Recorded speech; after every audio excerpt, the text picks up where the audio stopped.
Hello BookTube, welcome to Lizzie Faye Loves Books. I'm Elizabeth and I am in a super hurry. I'm going to try to make this in one shot. Katie is waiting on me to come pick her up from school. She was going to ride the bus home, but I had lost my wallet and I was afraid that it had fallen out of my purse last night when we went to see her show. And so I said, hey, I'll come pick you up after school, go to the theater and see if it's in the floor. Meanwhile, I came in here to film and lo and behold is my library bag, which I took with me yesterday to the bookmobile, which was the other place I thought I might have lost my wallet. That's the last place I remember having it. I had stuck my wallet in the bag, and had I not come in here to film, I would still be looking for it. I mean, I've been searching everywhere today. So my wallet is found, thankfully, and I've still got several things to do today. So let me just get this filmed. I probably won't get it uploaded till later, but I only finished one book this week. I know, can you believe that? What's wrong with me? But it was a print book even. Even weirder. I finally finished Skein of the Crime by Maggie Sefton, book 8 in the Kelly Flynn Knitting Mysteries. I wrote in my Goodreads review just a few minutes ago that I don't think I liked this one and the previous one nearly as much as the earlier books in the series. I was really enamored with the series early on, and then I read the first 6, and then I took a year or two off and picked up the one before this, maybe last year. And I don't know if I've changed or if the characters changed or what, but the main character is just not as likable, and maybe it's just me. It seems like she's lying more. I mean, and she justifies it, of course, but, you know, she's lying and she's cussing more and just other things that, you know, on my morality scale, and I say my morality scale, are a little lower than what I would like. Yeah, it's just me. So I know my friend Elizabeth Wooten has been reading these. She's been really enjoying them, and I really loved them too, up until like the book before this one, and I don't know. I'm definitely going to keep reading. This one ended in kind of a cliffhanger. It's set in Colorado and a town, I don't know if it's fictitious or not, Fort Connor, Colorado. Kelly Flynn is 30-ish, late 20s, early 30s, and her aunt passed away, or was murdered, I think, initially, left her cottage. The cottage is on the same property with a knitting yarn store and a cafe that is also connected with it. So I believe her aunt had sold that part of the property to the yarn store before she died, but she willed Kelly the cottage, and so she lives basically on the same property as the yarn store. So she took up knitting, and she's also taken up sleuthing, and so it goes on from there. But it's really a good series. I've thoroughly enjoyed it, and I'm definitely going to continue. So Skein of the Crime, book 8. All right, so I'm in the middle of some other books. Some I've spent more time in than others this week. And I just remembered something that I forgot to bring in here. But anyway, let me show you the books and then I'll pause it for a second and I'll come back. I got started reading this one because of Steve's read-along. Steve was so awesome to help co-host March Mystery Madness, and then he announced he was doing this Trollope read-along for Can You Forgive Her? I had never heard of Anthony Trollope, and I thought, well, why not? So I got the book, I found the audio on Hoopla, and I just can't get into it. It's just, and it's not that it's historical, because I'm actually reading and listening to 2 other historical books, and maybe that's why. Maybe it's just too much history at once. I don't know. Steve would probably say, what? You can't have too much history, I'm sure. But I don't know. I'm going to have to put this on hold, possibly DNF, but at least DNF for now, because I'm not going to get my book club book done if I don't. And it's another historical book. I ended up buying this on Audible. It was on sale, so I didn't use my credit. I think I paid like $9 for the audio, but knowing that that's the only way I'm going to get this done. This is The Buccaneers by Edith Wharton, again with the historical authors that I've never heard of before, and this is our token historical book for book club this year, and I definitely want to read it. It is about kind of some nouveau riche people in New York who are having a hard time getting accepted. Of course, the mom wants to marry her daughters well, and so they're having a hard time just, you know, fitting in with the society people and the old money, stuff like that.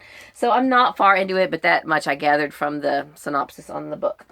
The historical book that I'm really enjoying, though, is Gentleman in Moscow. And this was only written just a couple of years ago. It was just published, I think, in 2016 by Amor Towles. It is narrated by Nicholas Guy Smith, who does a fantastic job. I hit the halfway point in this yesterday. I'm listening to it in my car, so it's slow going, but I should have it finished by the end of the next week. But yeah, in another week. I'm really, really enjoying it, and really nothing is happening other. I mean, there's the historical things going on in the background, the Russian Revolution and all of that, but this is really just simply a story about a count who is under house arrest in a hotel, so he never leaves the hotel, and it's all of his experiences there, and I am really, really enjoying it. This is for book club too, but it's for later in the year, and I just decided to go ahead and listen to it, mainly because the librarian gave it to me and said, here, you can have this now. It was supposed to be, I think, for next month, but I don't know, something happened, and we're not able to get maybe another library in our county is doing this one also, and so all the print copies were taken, so I think we're going to have to postpone it. Meanwhile, I'll have it done by the time we get to it, and I like it. In print, I started Cape Light. I'm supposed to buddy read this with Alana from Alana Reads, and she's having some issues right now and can't find her copy. She ordered one from the library and hasn't gotten it in yet, and she's like, I don't know, maybe I'm going to have to put it on hold.